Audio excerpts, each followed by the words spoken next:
आपके लिए खास शो जिसका नाम दिया गया है देश जानना चाहता है।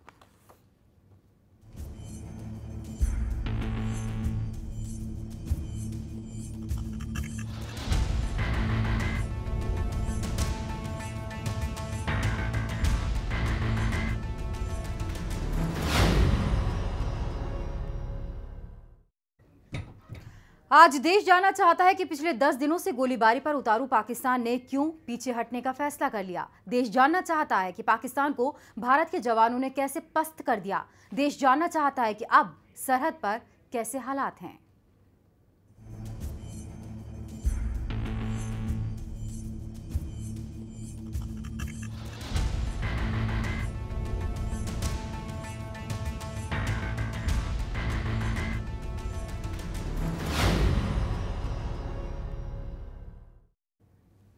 तो पूरे देश की निगाहें सरहद पर टिकी हैं। देश का एक एक नागरिक ये जानना चाहता है कि सरहद पर अभी क्या हाल है। सबके मन में एक ही सवाल है, क्या सरहद पर सब कुछ ठीक हो रहा है? क्या पाकिस्तान पीछे हट गया है? क्या भारत के जवानों ने पाकिस्तान को पस्त कर दिया है? देश जानना चाहता है, क्या पस्त हो गया है पाकिस्तान? पाकिस्तान को मौकी खानी पड़ी है। अब दोबारा वो हिम्मत नहीं करेंगे। देश जानना चाहता है, क्या सरहद पर कम हुई गोलीबारी? वहां से गोली चलती है तो यहां से गोला चलता है। ईंट का जवाब पत्थर से दिया जाता है। देश जानना चाहता है, क्या पाकिस्तान को जवाब मिल गया है?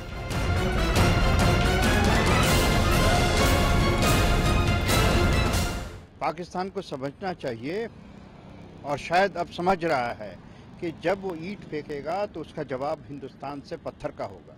देश जानना चाहता है, क्या सरहद पर हालात सुधरने लगे हैं?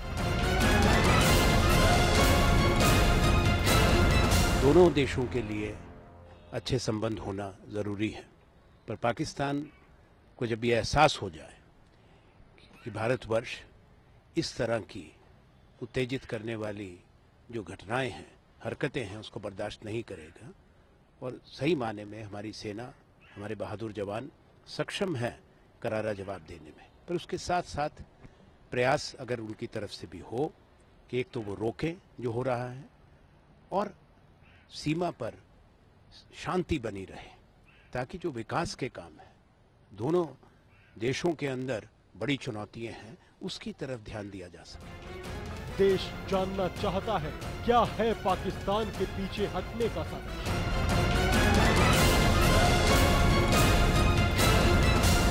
वहाँ पे कुछ लोग अब घबराने लगे हैं।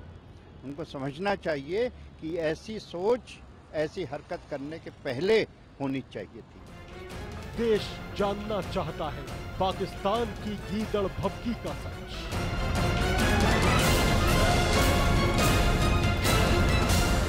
ये जो बचकाना धमकी वो दे रहे हैं कि हम एक न्यूक्लियर स्टेट हैं, मुझे लगता है एक न्यूक्लियर स्टेट का जो कर्तव्यबोध होना चाहिए, जो सेंस ऑफ रिस्पॉन्सिबिलिटी होनी चाहिए, जो बड़प्पन होना चाहिए, वो नहीं दिखा पा रहे हैं। जो स्टेट न्यूक्लियरली एबल होता है, अर्थात जिसके पास अणु शक्ति और परमाणु शक्ति होती है, उसके पास एक सेंस ऑफ रिस्पॉन्सिबिलिटी होना चाहिए। बयानबाजी करने से पहले उसे सोचना चाहिए कि वो एक कैपेबल कंट्री है और इस प्रकार का बयानबाजी करके वो किसी को धमकाने की कोशिश ना करे। अरुण जेटली जी जो हमारे डिफेंस मिनिस्टर हैं, उन्होंने बहुत स्पष्ट रूप से कहा है कि अगर आप मिस एडवेंचरिज्म करेंगे तो हम उस प्रकार से आपके ऊपर रिटेलिएट करेंगे कि आपके लिए अनअफोर्डेबल हो जाएगा, आप झेल भी नहीं पाएंगे। और देश जानना चाहता है कि पहला सवाल यही है कि क्या पाकिस्तान पस्त हो गया है?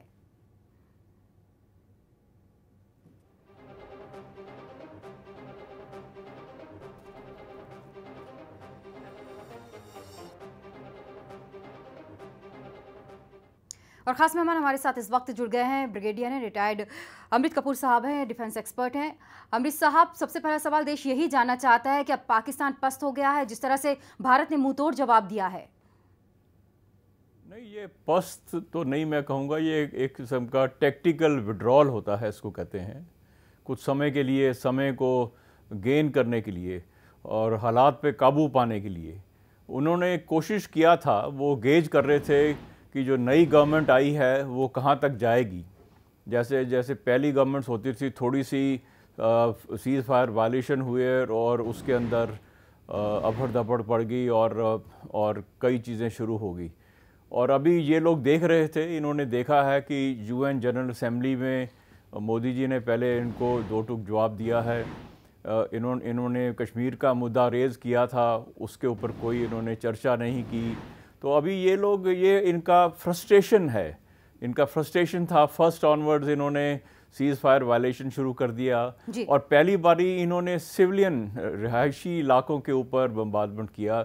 और वो भी पहले होता था डायरेक्ट फायरिंग वेपन्स के साथ, छोटे हथियारों के साथ, राइफल होगा, LMG होगा, तो मीडियम मशीन गन, उनके साथ फायर होता था, जिससे कि जो सिविलियन रिहायशी इलाके थे वहाँ नुकसान नहीं होता जी। अमृत साहब, ये कहा जाता था पहले अगर इस तरह से फायरिंग होती थी कि एक दहशत का माहौल बनाने की कोशिश की जा रही है, लेकिन इस बार जिस तरह से 10 दिन से पाकिस्तान की तरफ से लगातार फायरिंग हो रही है, मोटार्स दागे जा रहे हैं, एक तरह से ये भी कहा जा रहा है कि पाकिस्तान में जब अंदरूनी हालात ठीक नहीं रहते तो एक तरह से माइंड डाइवर्ट करने के लिए BSF और रेंजर्स का ध्यान भटकाने के लिए इस तरह की कोशिश की जाती है। नवाज शरीफ की सरकार मुश्किल में है, ध्यान भटकाने की कोशिश है, इसे इस तरह से देखा जा रहा है। ये तो बहुत ही पुरानी बात है कि आपको मालूम है कि पाकिस्तान की जो अंदर के हालात काफ़ी ख़राब हैं, तो नवाज शरीफ साहब ने भी अपनी कॉन्स्टिट्यूंसी को एड्रेस करने के लिए, जैसे आपने मालूम है कि वो बहुत कमज़ोर हैं। जैसे मैंने आगे भी बताया था आपके चैनल में कि इनके 4 सितंब हैं। एक इनकी पाकिस्तान आर्मी है, इनकी ISI है और नवाज शरीफ की गवर्नमेंट है, और दूसरे आतंकवादी हैं।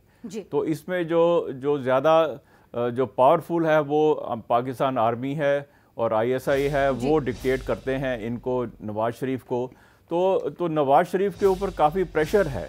वो चाहते हैं अच्छे रिलेशन बनाने, वो चाहते हैं कि डेमोक्रेसी आए, लेकिन ये उनके पाकिस्तान आर्मी के इंटरेस्ट में नहीं है, क्योंकि उनके इंटरेस्ट में है, क्योंकि उनको एक सत्ता का जो खून लग चुका है पिछले 40, 50, 60 साल से। बीच में कई बारी इन लोगों ने फिर सत्ता पलटा और ये वापस आए, तो वो चाहते ही नहीं है कि किसी भी हालत में हमारे जो रिलेशन सुधरे।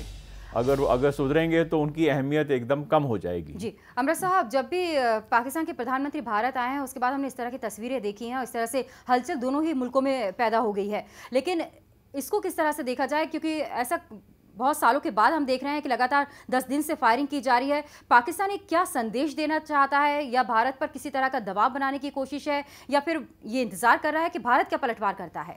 देखिए, ऐसे है कि इन्होंने जो नई गवर्नमेंट आई है इसको ये टटोलने की कोशिश कर रहे थे कि ये कहाँ तक इनको पुश कर सकते हैं, लेकिन इनको ये पता होना चाहिए कि बहुत मजबूत गवर्नमेंट है अभी हिंदुस्तान में, और इनको वो इतनी आसानी से जो भी इनको जवाब देंगे, काफ़ी उसका तगड़ा जवाब देंगे। और इन्होंने जो इस पर ही जो टैक्टिक्स की है कि वो सिविलियंस के ऊपर, बेसिकली सिविलियंस के ऊपर ताकि हानि पहुंचाएं, और वो सिविलियंस का दबाव गवर्नमेंट के ऊपर आए, और वो हमें एक किस्म का ब्लैकमेल करना चाहते थे, हमें फोर्स करना चाहते थे कि हम उनके साथ में एक तो वो दहशतगर्दी फैलाएं, एक वो फायरिंग करते रहे, और हम उनके साथ में बातचीत भी करें। तो वो हमारे ऊपर दबाव डाल के कोशिश कर रहे थे कि दबाव डाल पर अपना फायरिंग करके भी, सीज फायर के वायलेशंस करके, और फिर भी हम भारत इनको बोले कि हम हमारे साथ बात कर रहे थे, लेकिन वो कोशिशें नाकाम होती भी यहाँ पर दिख रही हैं। तो भारत से मिले जवाब से पाकिस्तान 24 घंटे में ही इतना ज्यादा पस्त हो गया कि आनन फानन में आज नवाज शरीफ ने सीमा के हालात की समीक्षा के लिए एक बैठक बुला ली। बैठक में तय किया गया कि गोलीबारी बंद कर देनी चाहिए। सवाल यह है कि आखिर नवाज शरीफ ने ये शराफत पहले क्यों नहीं दिखाई? क्या पाकिस्तान को बार बार शांति बिगाड़ने और आखिरकार मुंह की खाने की आदत पड़ गई है?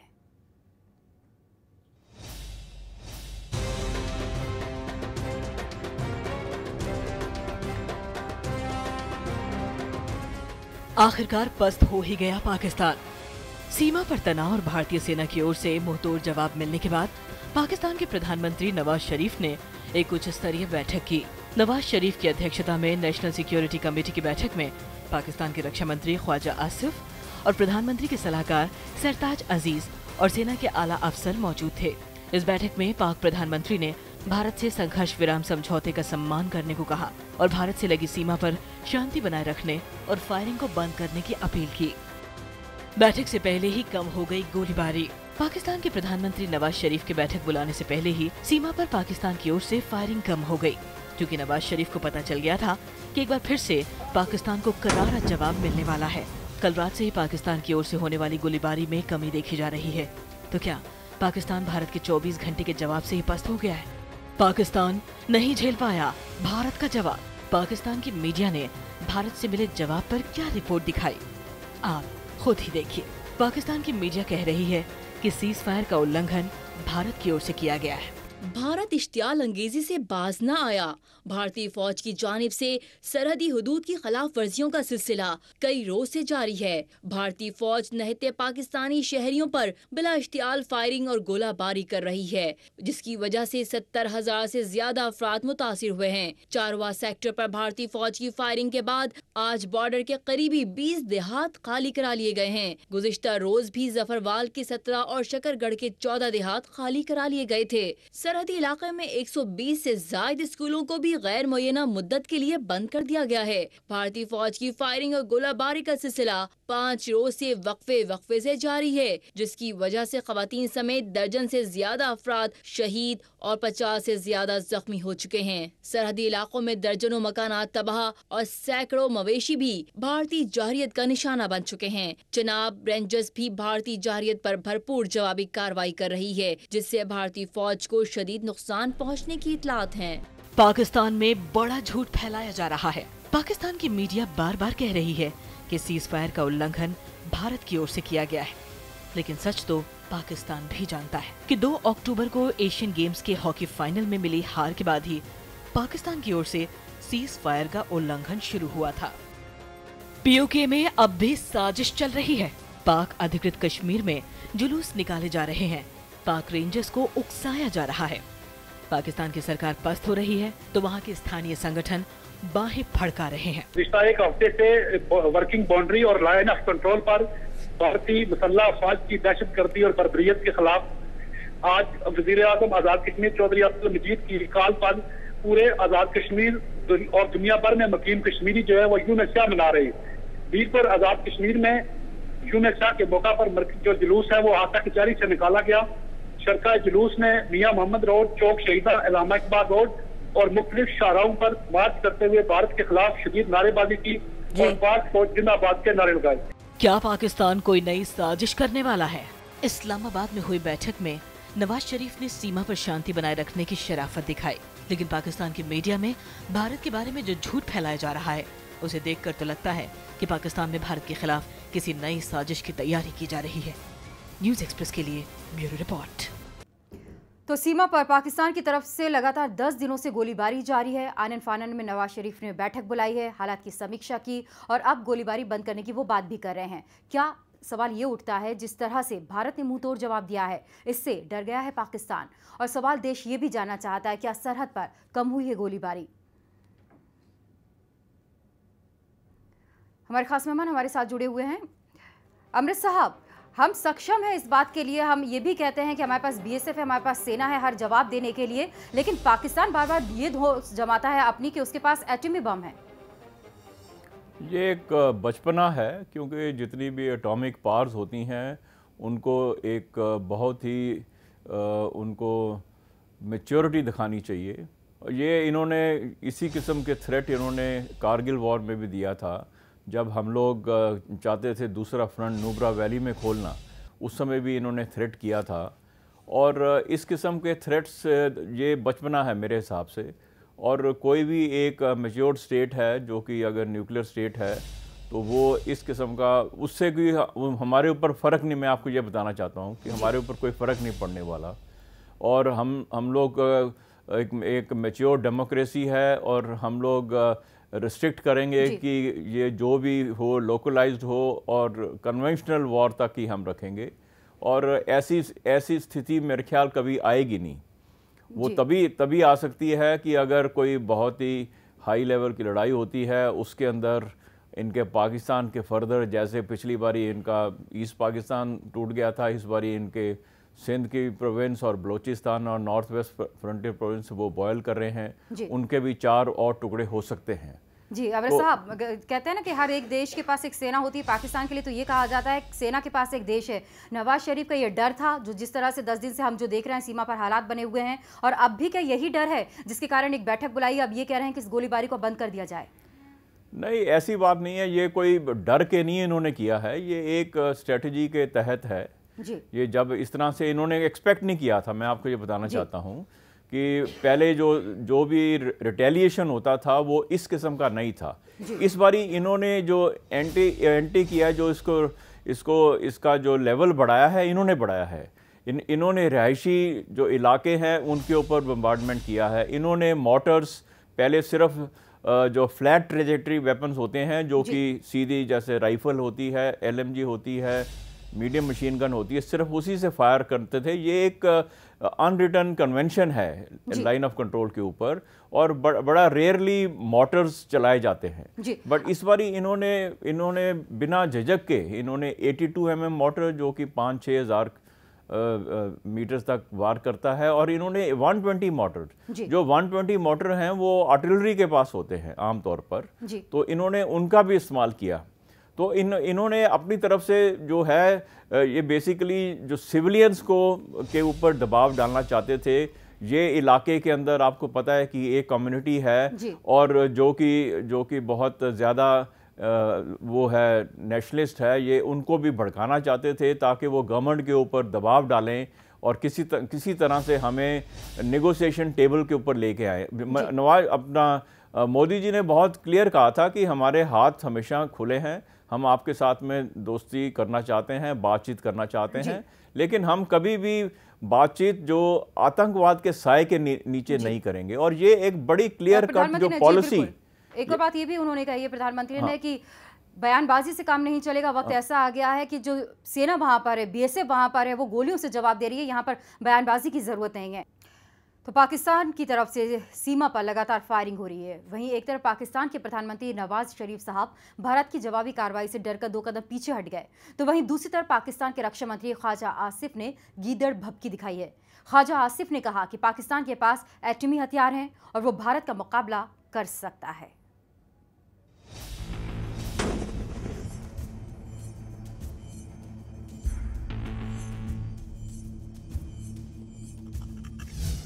भारत का जवाब झेल नहीं पाया पाकिस्तान, लेकिन गीदड़ भभकी अभी भी जारी है। भारतीय सेना और BSF ने पाकिस्तान को जैसा करारा जवाब पिछले 2 दिनों में दिया है, उसे तो पाकिस्तान झेल नहीं पाया और 2 दिन में ही नवाज शरीफ शराफत दिखाने पर मजबूर हो गए। लेकिन पाकिस्तान के रक्षा मंत्री ख्वाजा आसिफ ने गीदड़ भभकी देनी नहीं छोड़ी। पाकिस्तान भारत को जवाब देने में पूरी तरह से सक्षम है, लेकिन हम बॉर्डर पर तनाव को 2 परमाणु शक्ति संपन्न पड़ोसियों के बीच टकराव का मुद्दा नहीं बनाना चाहते। ख्वाजा आसिफ की धमकी क्या कहती है? क्या पाकिस्तान एटमी हथियार इस्तेमाल करेगा? पाकिस्तान के रक्षा मंत्री ख्वाजा आसिफ का ये कहना है कि हम तो जवाब देने के काबिल हैं। क्या ये इशारा करता है कि भारत के खिलाफ पाकिस्तान एटमी हथियार इस्तेमाल करने की तैयारी कर रहा है? कहीं ख्वाजा आसिफ किसी गफलत में तो नहीं है? कहीं पाकिस्तान अपनी कब्र खुद तो नहीं खोद रहा? क्यों आतंकवादियों की तरह सोचने लगे हैं पाकिस्तान के रक्षा मंत्री? ये जो बचकाना धमकी वो दे रहे हैं कि हम एक न्यूक्लियर स्टेट हैं, मुझे लगता है एक न्यूक्लियर स्टेट का जो कर्तव्य बोध होना चाहिए, जो सेंस ऑफ रिस्पॉन्सिबिलिटी होनी चाहिए, जो बड़प्पन होना चाहिए, वो नहीं दिखा पा रहे हैं। जो स्टेट न्यूक्लियरली एबल होता है, अर्थात जिसके पास अणु शक्ति और परमाणु शक्ति होती है, उसके पास एक सेंस ऑफ रिस्पॉन्सिबिलिटी होना चाहिए। बयानबाजी करने से पहले उसे सोचना चाहिए कि वो एक कैपेबल कंट्री है और इस प्रकार का बयानबाजी करके वो किसी को धमकाने की कोशिश ना करे।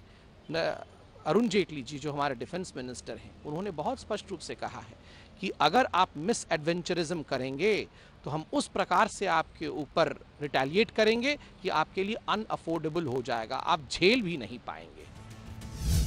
पाकिस्तान की साजिश से कैसे निपटेगा भारत? क्या सीमा पर तैनात किया जा रहा है ब्रह्मोस? पाकिस्तान के रक्षा मंत्री ने जिस धमकी भरे लिहाज में एटमी हथियार की बात की है, उसे देखते हुए तो लगता है कि भारत को एहतियाती उपाय जरूर करने चाहिए ताकि पाकिस्तान ऐसे गंदे इरादों के बारे में सोच भी नहीं पाए। सवाल ये है कि क्या भारत को भी अब सीमा पर ब्रह्मोस को तैनात कर देना चाहिए? न्यूज एक्सप्रेस के लिए ब्यूरो रिपोर्ट। और देश जानना चाहता है क्या पाकिस्तान को जवाब मिल गया है?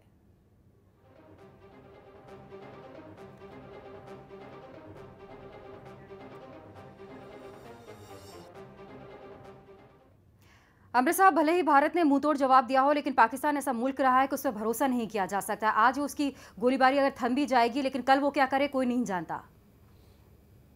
हाँ, नहीं, पाकिस्तान तो वो कुत्ते की दुम की तरह है, तो उसको आप कभी भी सीधा नहीं कर सकते हैं, और उनके ऊपर भरोसा करना तो बिल्कुल ही गलत बात होगी।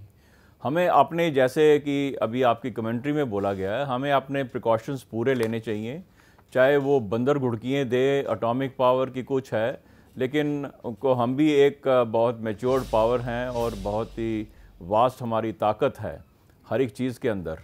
और ये कोई भी, जैसे जेटली जी ने भी बोला है, कभी ये मिस एडवेंचर के बारे में सोचे ही ना। मैं आपको ये बताना चाहता हूँ कि हमारी सेकंड स्ट्राइक कैपेबिलिटी होती है। हमने एक जो प्रण लिया हुआ है कि हम पहली बारी एटॉमिक हथियार नहीं यूज़ करेंगे, लेकिन रिटेलिएट तो हम ज़रूर करेंगे, और उसके अंदर ये पाकिस्तान ज़मीन के ऊपर नहीं रहेगा। तो ये तो ऐसे बेवकूफ़ों वाली बातें हैं ऐसे करनी। आपने, आपके पास में भी कन्वेंशनल आर्मी है, हमारे पास है, और आपने ये जो सारी जद्दोजहद छेड़ी है वो आपकी तरफ से छेड़ी गई है। कोई हिंदुस्तान, कभी भी हम लोग शांति का हमेशा चाहते हैं। हमने आज तक कभी अपनी तरफ से कभी ना फायरिंग की होगी, ना हमारे कोई हेगेमोनिस्टिक डिज़ाइन है, ना ही हमने कोई बॉर्डर के पार जाकर कोई इलाके हमने कैप्चर किए होंगे या करने की हमारा कभी। जी बिल्कुल अमृत साहब, हमारे साथ major general retired G D Bakhshi साहब भी जुड़ गए हैं। बख्शी साहब, आपका स्वागत है न्यूज एक्सप्रेस पर। नहीं है बख्शी साहब, आप तक मेरी आवाज पहुंच रही है?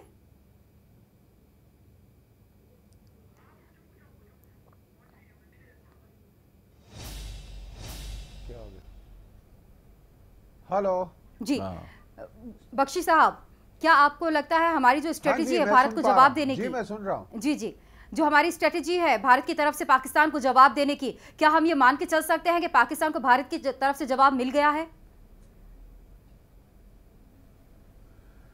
मेरी सोच में तो काफी कुछ मिल गया है, लेकिन हमको अभी भी इंश्योर करने की जरूरत है, और जवाब पूरा मिल गया है ये रजिस्ट्रेशन की जब पाकिस्तान की तरफ से फायर बंद हो जाए, खासकर हमारे सिविलियन और रिहायशी इलाकों पे। जब तक वो फायर बंद नहीं करते, हम ये एडिक्वेट नहीं समझ सकते रिस्पांस को। रिस्पांस काफी हुआ है, काफी किया गया है। ना सिर्फ हमने जो है काफी रिलिएशन करी है, अभी तक बिल्कुल इक्वल मेजर में हुई है। मतलब स्मॉल आर्म्स का जवाब स्मॉल आर्म्स से और मोटर फायर का जवाब मोटर फायर से दिया गया है। एस्केलेशन अभी तक हमने नहीं देखी, और एस्केलेशन की जरूरत जब पड़ेगी अगर पाकिस्तान इस प्रकार की प्रोवोकेशन कंटिन्यू करता है। जी बख्शी साहब, आप जैसा कह रहे हैं कि वो अगर इस तरह से फायरिंग रोक दे, आज ही नवाज शरीफ ने वहां पे एक उच्च स्तरीय बैठक बुलाई है, उसमें यह कहा गया है कि इस तरह से गोलीबारी बंद की जानी चाहिए। लेकिन सवाल तो यह है कि पाकिस्तान पे भरोसा हम करें तो करें कैसे? बिल्कुल, हमको we cannot go by words, हम उसकी शब्दावली पर नहीं जा सकते। हमको उनके एक्शंस को देखना होगा, कथनी नहीं, करनी को बड़े ध्यान से देखना होगा, क्योंकि वो कहते कुछ हैं करते कुछ हैं। तो हमको ये देखना है the lexicon of actions, the language of the level of force they are using. अगर वो बेवजह अनप्रोवोक्ड फायर को बंद करें और हमारे रिहायशी इलाकों को टारगेट करना बंद करें, तो डेफिनेटली लगता है कि हमारा मैसेज अक्रॉस पहुंच गया है। जी, आपको नहीं तो we will have to continue with more of the same and intensify. जी बख्शी साहब, आपको लगता है कि जिस तरह से भारत ने मुंह तोड़ जवाब दिया है, पाकिस्तान ने भी शायद ये उम्मीद नहीं की होगी भारत की तरफ से? देखिए, पाकिस्तान तो बड़ा हाई रिस्क गैम्बल ले रहा है। वो जानता है कि पूरी दुनिया के सामने वो एक इररेलेवेंट देश हो चुका है। नॉर्थ कोरिया जैसे गया है जिसमें कि चीन के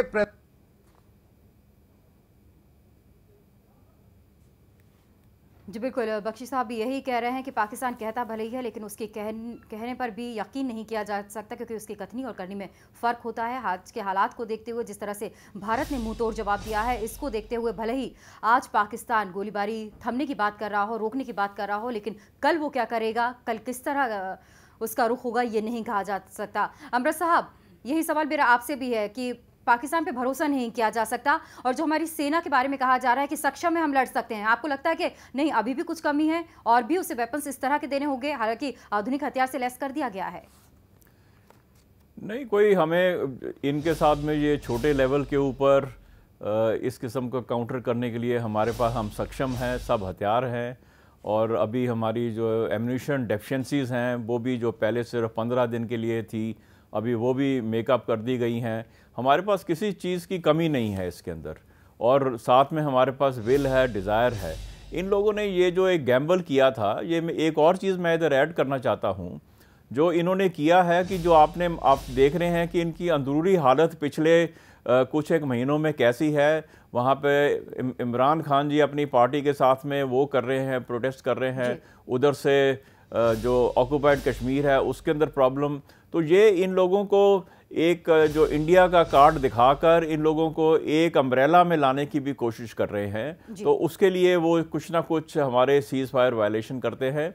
और दूसरी चीज़ें जो पहले मैंने आपको बताई हैं कि इन्होंने एक किस्म की जो मोदी जी की गवर्नमेंट आई है उसको भांपने की कोशिश की कि वो कब कहाँ तक उनको पुश कर सकते हैं। तो अभी हालात बदली हो गए हैं, इनको समझना चाहिए।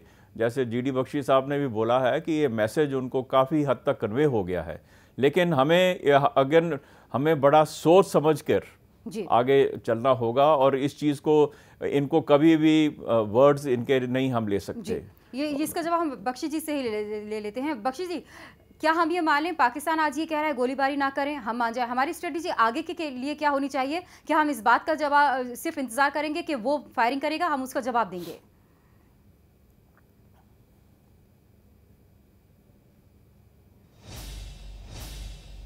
हाँ, मेरा कांटेक्ट टूट गया था। हेलो जी, हेलो जी, आपकी आवाज आ रही है बख्शी साहब? बख्शी जी, हम क्या इस बात का इंतजार करेंगे कि पाकिस्तान फायरिंग करता है, हम उसका मुंह तोड़ जवाब दे देते हैं? हमारी स्ट्रेटजी क्या होनी चाहिए ऐसे वक्त में? हेलो, चलिए, बख्शी जी से हमारा संपर्क नहीं हो पा रहा है। अमृत साहब, हम इसे स्ट्रेटेजिकली भी समझने की अगर कोशिश करें तो आज जिस तरह के हालात बने हुए हैं, सेना हमेशा हमारी बीएसएफ मुस्तैद रहती है सीमा पर, बावजूद इसके पाकिस्तान अपनी नापाक हरकतों से बाज नहीं आ रहा है। आज अगर हम उस पर विश्वास भी कर लेते अब फायरिंग नहीं होगी, लेकिन इस बार हमने पहली बार भी ऐसा देखा है कि वो रिहायशी इलाकों को निशाना बनाया जा रहा है, बेकसूर लोगों को मारा जा रहा है। नहीं, उनके ऊपर हम विश्वास तो किसी भी हालत में नहीं कर सकते। और जो आपने बोला है कि अभी हमारी क्या तैयारी होनी चाहिए, हमको जो भी इलाके हैं, जो इंटरनेशनल बॉर्डर के इलाके हैं जहां पर बीएसएफ तैनात है, हमको उनको रीइंफोर्स करना चाहिए, उनको कुछ एडिशनल वेपन्स देने चाहिए, और हमें जो जितने हमारे रिहायशी इलाके हैं हमें वहां पर एक सिविल डिफेंस स्कीम्स बनानी चाहिए, और हमें वहां पर जो अंडरग्राउंड बंकर्स होते हैं उनको बनाना चाहिए, और अपनी तरफ से पूरी तरह से तैयार रहना चाहिए, और लोगों को भी प्रिपेयर करना चाहिए, क्योंकि वो लोग अपने घर बार और पशु वगैरह को छोड़कर ज़्यादा देर नहीं आ सकते हैं। और हमारी वहाँ पे प्रेजेंस होनी चाहिए। दूसरी चीज़ ये है कि हमारी पॉस्चरिंग, जो अगर ये लोग चाहते हैं कि अगर ये किसी भी हालत में इसको एस्केलेशन करना चाहते हैं कन्फ्लिक्ट को, तो हमारी पॉस्चरिंग होनी चाहिए, और हमारी कुछ ना कुछ जो ट्रुप्स डिप्लॉयमेंट है वो फॉरवर्ड एरियाज के अंदर हमें भी बार-बार पाकिस्तान को देना होगा कि वो इस तरह की गीदड़ भपकियों से डरने वाला नहीं है। पाकिस्तान का सूरत हाल भी हमारे दर्शकों को बताते हैं। पाकिस्तान में ना तो प्रधानमंत्री की कोई इज्जत रही है और ना ही वहां के रक्षा मंत्री को बोलने का सलूक रहा है, लेकिन हिंदुस्तान में राजनीतिक दलों ने पाकिस्तान के खिलाफ एकजुटता दिखाकर दुनिया को संदेश दे दिया कि पाकिस्तान अपनी गुस्ताखी बंद करे, नहीं तो अंजाम बुरा होगा।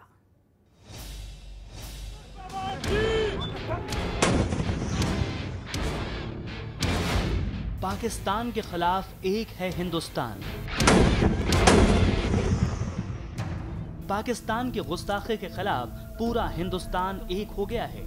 सभी राजनीतिक दलों ने पाकिस्तान को नसीहत दी है कि वो बार बार ऐसी हरकतें करने से बाज आएं, क्योंकि आज तक ऐसी किसी हरकत को अंजाम देने में वो कामयाब नहीं हो पाया है।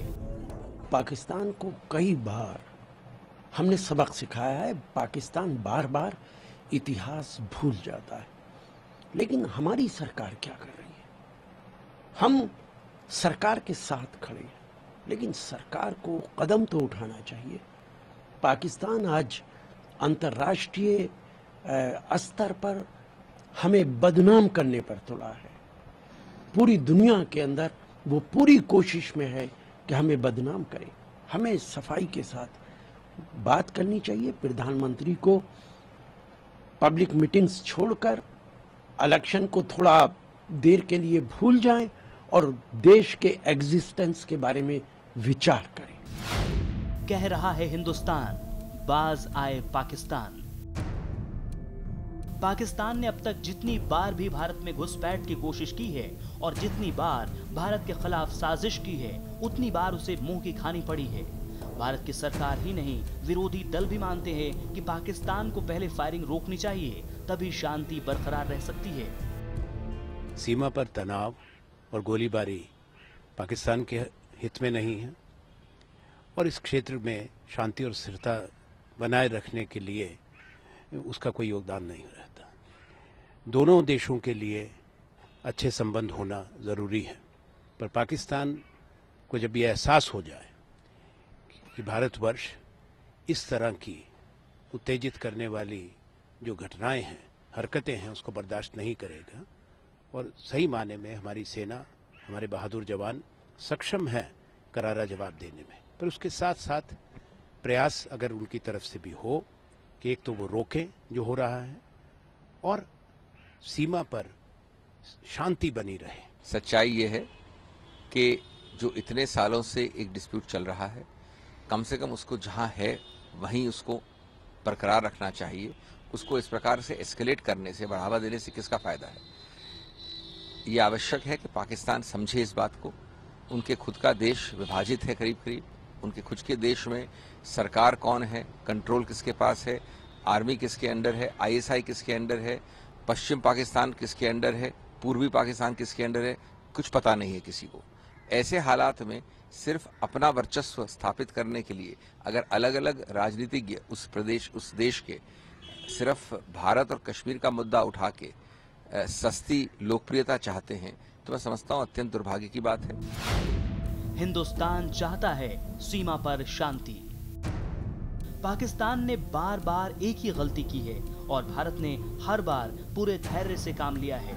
भारत से जब तक जवाब नहीं दिया जाता, पाकिस्तान गले तक पहुंचने की कोशिश करने लगता है, लेकिन तब भी भारत यही चाहता है कि सरहद पर शांति बनी रहे। पाकिस्तान की तरफ से और हमारी सरकार की तरफ से सीज फायर को कैसे मेंटेन रखा जाए, इसके बारे में फौरन बातचीत करके कुछ फैसला लेना चाहिए। 2003 से ये सीज फायर लागू है और आम तौर पर इससे वहाँ शांति रही है और लोगों के लिए राहत मिला था। लेकिन अभी पिछले एक महीने से ये दोबारा सीज फायर वायलेशंस के कारण वहाँ पूरे स्थिति असुरक्षित है, लोगों के लिए बहुत परेशानी है। तो इसको रोकने के लिए भारत सरकार को पाकिस्तान के साथ फौरन बातचीत करके उसको बंद करने के लिए कदम उठाना चाहिए। क्यों ऐसी गलतियां दोहराता है पाकिस्तान? सीमा पार से पाकिस्तान रेंजर्स के जवान 2 अक्टूबर से ही फायरिंग कर रहे हैं, लेकिन उन्हें हासिल क्या हुआ? भारत ने जवाब देना शुरू किया तो पाकिस्तान का क्या हाल हो गया? ये तो पाकिस्तान की मीडिया खुद ब खुद दिखा रही है। 10 दिन में पाक रेंजर्स ने जितनी गोलियां बरसाई, उससे ज्यादा तो बीएसएफ ने 2 दिन में बरसा दी। क्या अब भी पाकिस्तान ऐसी नापाक हरकतें करता रहेगा? Bureau report, news express. और देश जाना चाहता है क्या सरहद पर हालात सुधरने लगे हैं?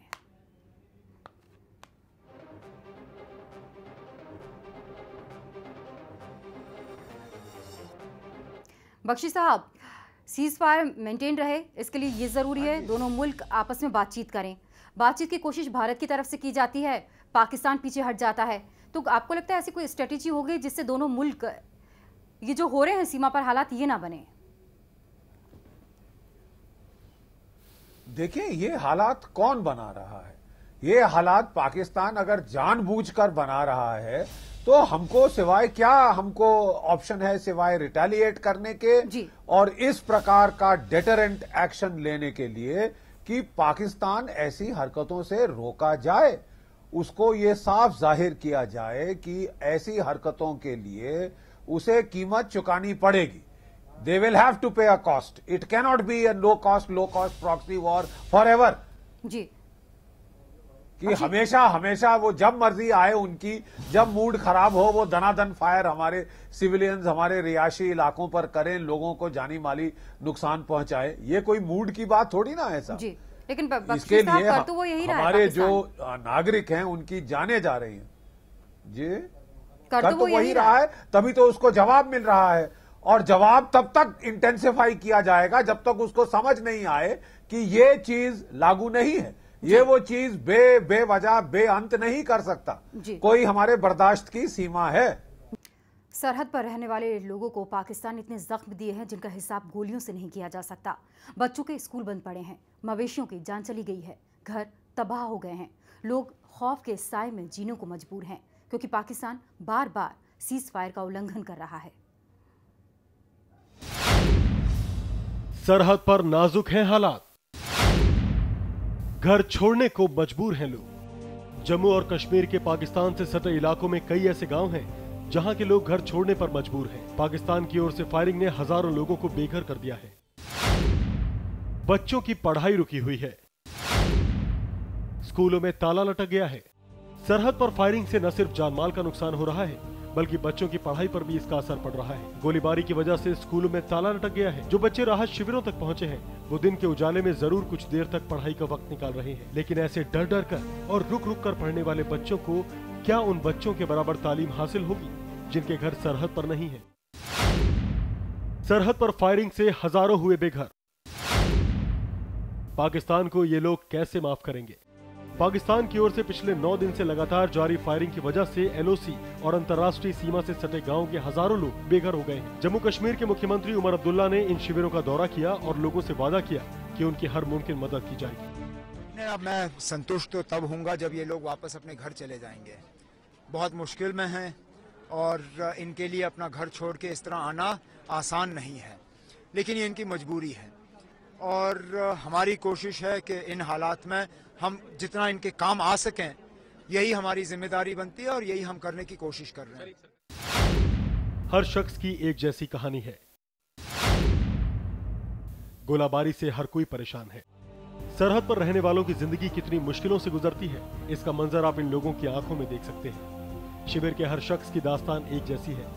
सीमा से शिविरों में पहुंचाए गए लोगों की चिंता है कि वो कब अपने घरों को लौटेंगे, उनके मवेशी कितने महफूज होंगे, आखिर कब बार बार होने वाली गोलाबारी का सिलसिला थमेगा। 2-3 दिनों से इतनी शेलिंग हो रही थी कि हम आपको बता नहीं सकते कि हमारे गांव में कितनी शेलिंग हुई।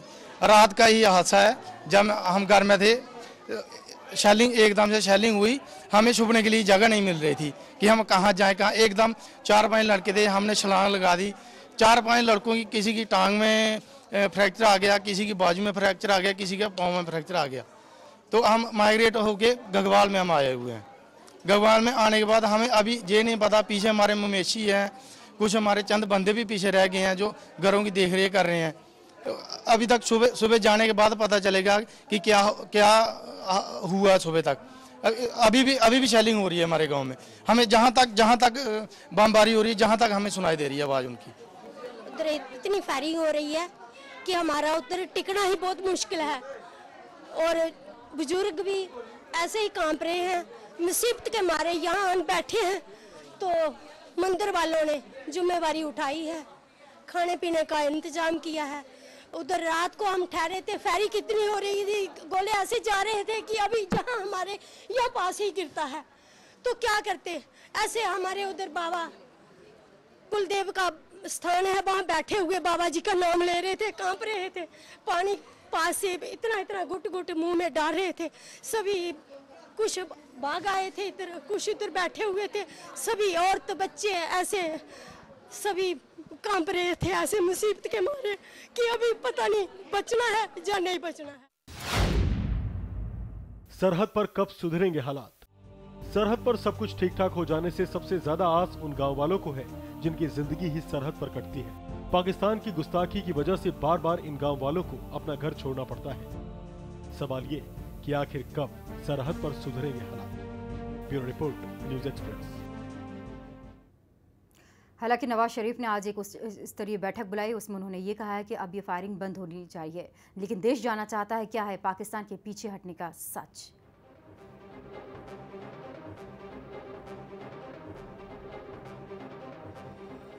बख्शी साहब, पाकिस्तान पीछे हटने को तैयार हो गया है, लेकिन उसकी इस पे भी कोई मंशा छुपी होगी। देखिए, पीछे हटने का मतलब पाकिस्तान को फायर बंद करना चाहिए। खासकर रिहायशी इलाकों पर जो फायर हो रहा है वो क्लियरली स्टॉप होना चाहिए, एकदम स्टॉप होना चाहिए, क्योंकि जेनीवा कन्वेंशन के मुताबिक कोई मतलब नहीं सिविलियन इलाकों को, सिविलियन पॉपुलेशंस को टारगेट करने का। उनको लड़ना है, वो आर्मी से लड़े, वो भी। जी बिल्कुल, तो पाकिस्तान के पीछे हटने का सच क्या है ये भी एक पाकिस्तान से बेहतर कोई नहीं जानता है, क्योंकि पाकिस्तान कहता कुछ और करके कुछ और दिखाता है, इसलिए भारत भी उसे भरोसा नहीं कर सकता है।